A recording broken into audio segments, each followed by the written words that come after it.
Why do we keep on carrying out the same habits that make us miserable? As you guys know, I'm making it a point to do less consuming of random information and more intentional learning. So, my topic for this week is bad habits, why we have them, and how to fix them. I'll go first. I am chronically late. I'm always running just a tiny bit behind. But I hate being late. I hate the panic, the stress, the anxiety. I hate walking into an event after it's already started. I hate it all. So last week, as I was stuck in traffic, teeming with stress as I watched my ETA steadily creep up, I asked myself, why do I keep on doing this? And it turns out there are a few potential culprits. Our brains like to save energy, so we create programs that automate certain processes. This can be very helpful if we are intentional with the habits we set, or very detrimental if we take on an attitude of passivity towards our behavior. Habits operate in a loop. It first goes cue, which can be your environment, a person, a place, an emotional state.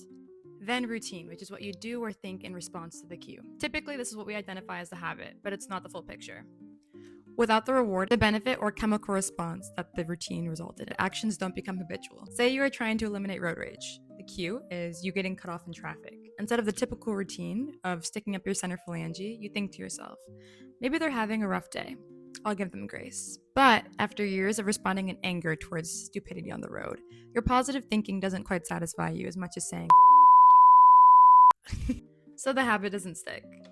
The positive reinforcement we get from a routine is what allows our brains to remember the loop so we can carry it out in the future subconsciously. So now that we understand how habits are formed, let's talk about how they are maintained and why it's so difficult to modify them, even when we so desperately want to. First up, repetition and familiarity. Each time we repeat a pattern or behavior, we reinforce neural pathways associated with this behavior. Each time, the behavior becomes more familiar, more automated, more comfortable, and our brains love comfort. So you will repeat the same habit until staying the same is more uncomfortable than changing. But if you've ever read a self-help book teaching you how to hack your life, you probably already knew this. Next up is control. This is especially true for habits that are triggered by a stressful event, like overeating, staying up too late, or overspending. Sometimes these habits are a way to feel in control of our lives. If things are going to go wrong, it's because I caused it, not external forces. It also allows us to believe we could have the things we wanted if we just fixed our ways. It keeps our goals just close enough so that we can fantasize about actually accomplishing them next year, while still maintaining a safe distance so we don't have to deal with the responsibility and pressure of what success truly entails. Now, the inverse is also true. Some habits are designed to make us feel completely powerless.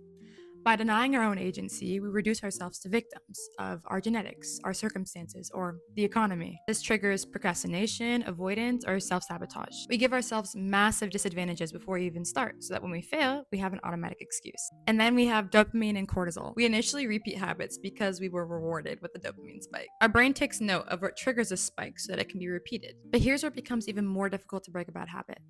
Once a habit is formed, there's a shift. Instead of the dopamine being released as a reward, it prematurely releases as soon as we see the cue, because our brains are anticipating what's next. So now, if you try to resist the routine, your dopamine levels instantly drop below baseline.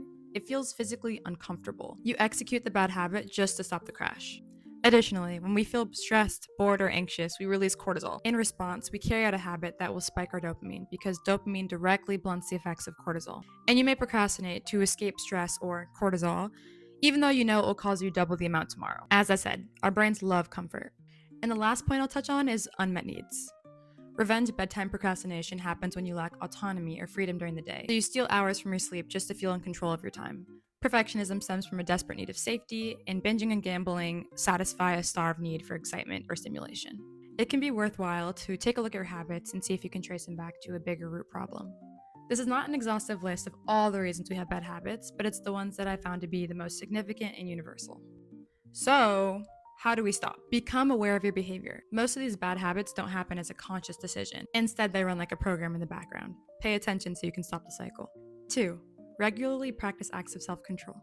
Each time you do, you build your resolve a bit stronger, and you will need this resolve when you face the cue that starts the loop. 3. Stop identifying with your bad habits. You are not a road rager. You just occasionally get a tad bit angry when you're met with stupidity on the road. 4. Get enough sleep. This is the most underrated tip I've heard when it comes to this topic, but it makes so much sense. When you are sleep deprived, you have less impulse control, and habits are energy savers. When you don't have energy, your brain defaults to the path of least resistance. Being well rested also supports your brain's plasticity, which allows you to form new neural pathways. Not to mention, you also have better emotional regulation. Guys, I feel like so much smarter. I hope this video is informative and can help us all to be a bit better. Let me know what habit you're working on in the comments, and stay tuned for next week. Bye!